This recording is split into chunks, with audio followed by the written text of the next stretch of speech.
12 years of waiting, 12 long years, almost 13. It went through 2 developers, and finally, it was released. And just to prove, this isn't just something I've sort of made up on Paint or anything. The game that no one thought would ever come out has finally been released. Now, I've got to preface this by saying that if you've been waiting for 13 years and have hyped the game up in your mind to be something absolutely amazing, that it's going to be a life-changing experience, then this game is going to disappoint you. Basically, no game that has had a 13-year development cycle could ever match the hype that it would gain over that time. I mean, the fact that this game finally saw the light of day is a sign of progress. Gearbox, who finally took over from 3D Realms, who God knows what was taking them so long, they've done a fantastic job, Gearbox, picking up the pieces of what has happened with Duke Nukem. They understand the character fully. I'm not going to go into too much detail about the game because 1, I haven't completed it all, and 2, there's so much stuff in it that I don't want to give any of it away. But it does exist. I know that it's not out in America until on Tuesday, I believe, the 14th of June. But yes, Duke Nukem Forever. This is my review. I've played both the multiplayer, some of it. I will admit there's many different multiplayer modes. I'll speak about this first. I've only played 2 modes so far. The normal deathmatch. Now, there's only been 2 problems I've encountered so far on this. The first one was the first deathmatch I did. Basically, we all started with just fists. Basically, your primary weapon when you've run out of ammo for your pistol. Now, the issue I had was it seemed to lag a bit, and for some reason the fists, it was like you're swatting past them all the time. Even when you aimed at them and fire, like press the fire button, he'd punch, but it wouldn't always connect, and when I did connect, it seemed like a shock, because you're not expecting it. So I think that's something that needs to be sorted, along with very slight lag issues. Nothing major game breaking or anything. It is very, very fun online. It's very strange killing multiple dukes, but anyway, definitely brilliant. The other thing that will cause some controversy, more than likely, from the moral majority as it were, is the Duke Nukem version of Capture the Flag, which is Capture the Babe. Now, the reason it's going to cause controversy is because people won't realise that this game is one giant piss take of macho culture and macho films from the late 90s through to now. How Duke Nukem's always been, basically. And what it is, you have to pick up the babe, as it were, and as you're carrying her back, she'll keep doing that to just cover your view. And what you've got to do, you've literally got to press a button to spank her to make her stop squirming while you carry her back to your base. It's all very, very tongue-in-cheek, exactly what you'd expect from a Duke Nukem game.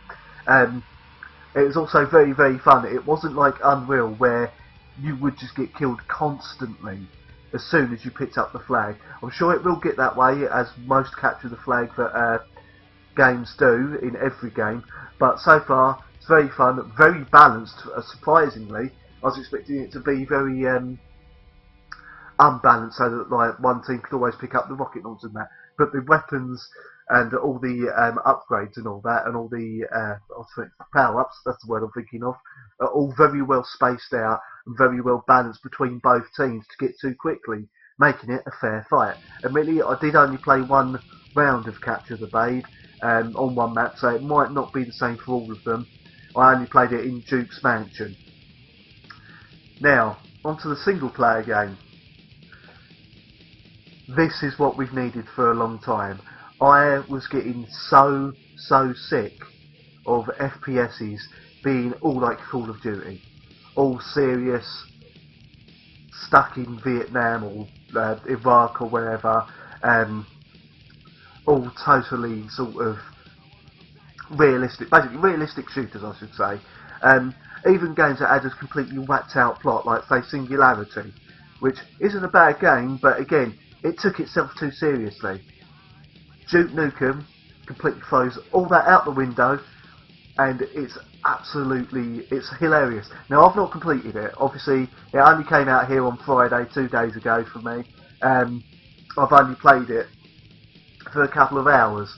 However, within those few hours, it has already gone through about 3-4 different sort of game modes, just to keep the single player fresh instead of making it sort of a rehash of the original Duke Nukem 3D. You can interact with quite a lot of objects around the game world. I mean, in the middle of all the killing, you can actually just go up to a pinball machine and start playing that for half hour.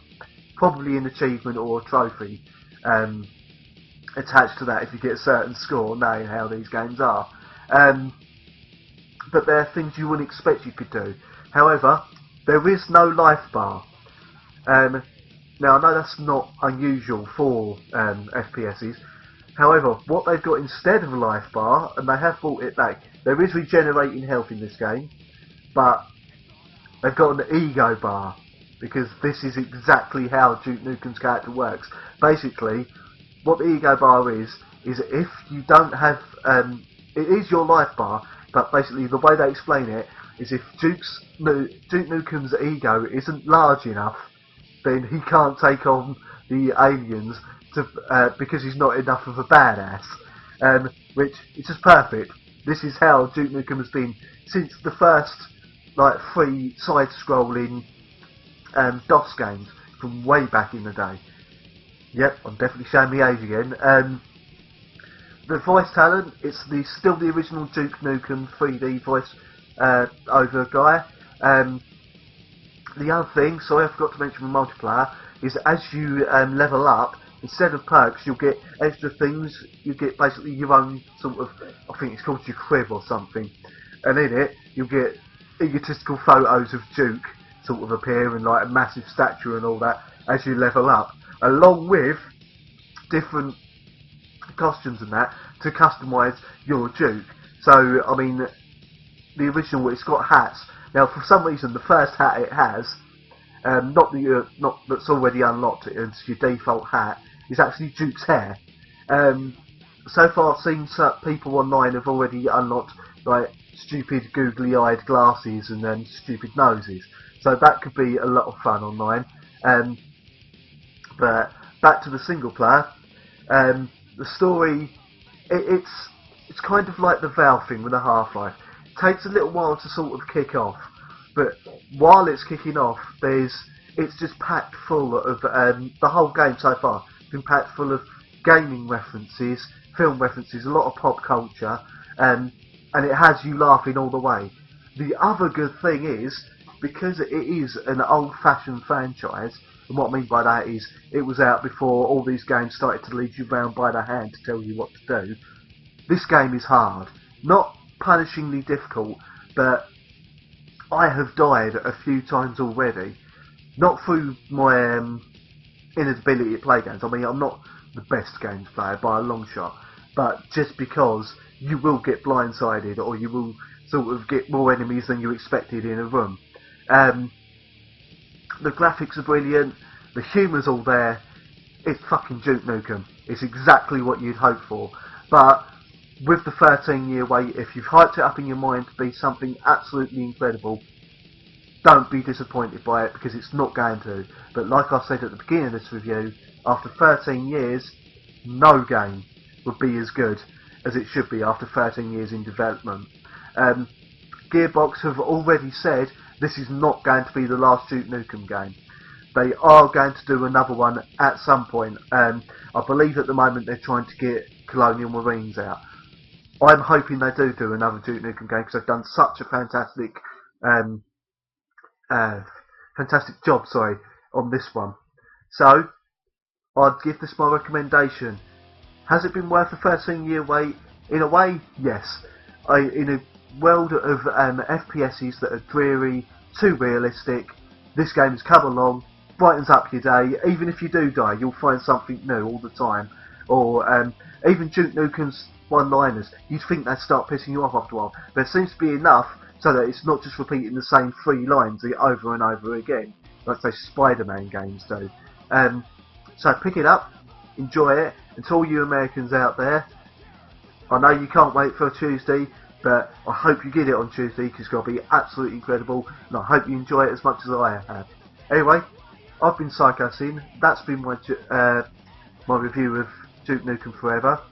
Coming up soon, I've got 2 more games to review. One of them is a new Medal of Honor. Will it be as good as the Call of Duty series? We don't know. Well, I don't know. I've only played a level of it, so I need to play it a bit more. I will say this. I know I said I'm sort of sick of realistic shooters, and then I'm going to be reviewing one. Now, I don't mind them, but the big thing is it as good as Call of Duty? I've heard a lot of people say no, but I've also been told the multiplayer on Medal of Honor is good, so do a review of that soon, along with the new Red Faction, which is called Armageddon, which has been produced in cooperation with Sci-Fi, the Sci-Fi channel. So I have a feeling it could be very, very tongue-in-cheek.